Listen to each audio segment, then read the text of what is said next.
Well, just hours after she appeared on BBC Radio dismissing suggestions that she would leave the job, Dame Cressida Dick has resigned as Met Commissioner. All sorts of obvious jokes to be made around her surname. Eric, what do you make of it all? I'm going to stay clear of those. We've been advised to stay clear, and stay clear is what we will do.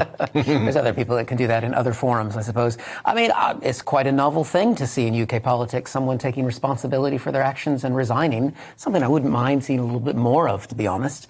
Maybe it's catching. But, I mean, is she somebody who, I mean, she wasn't making the left happy. She wasn't making the right happy.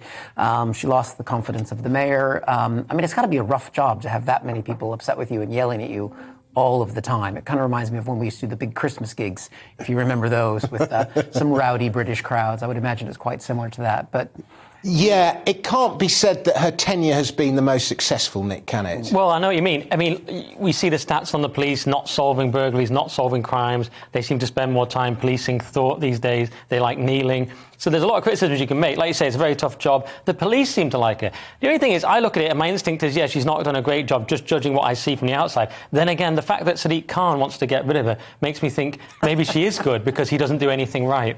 So I'm confused, though. You're torn. Yes. Yeah, I mean, I don't know if it's my little Twitter bubble or whatever it is, but everyone was moaning about her for the last 2 years. Every time there was some incident, she could do no right. But, you know, I guess she had to go.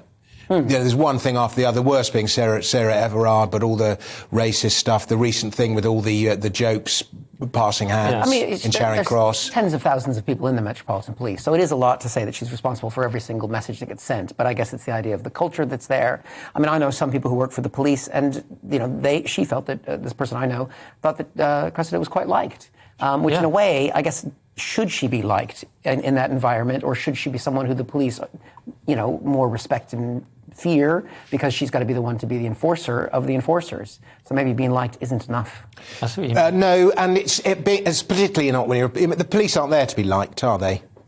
I know what you mean. They're there to be respected, but not liked. But she was liked by the police. I think that is a reasonable point. The police like her. They will not like this. Someone else is going to have to replace her who may not be as good. Sorry, okay, fair. Yeah. The irony is that she's not politically... She's way too politically correct for the right, but she's actually gone because she's not politically correct enough for Sadiq Khan, hasn't she, finally? Because of the not taking care of the sort of misogynist, so-called misogynist culture. I don't know if it's politically correct to be not wanting your police officers to be acting in a misogynist or racist way. I was putting it in a broad term. I guess the problem is the right and the left have different ideas about what needs policing, and she's caught in the unsolvable middle.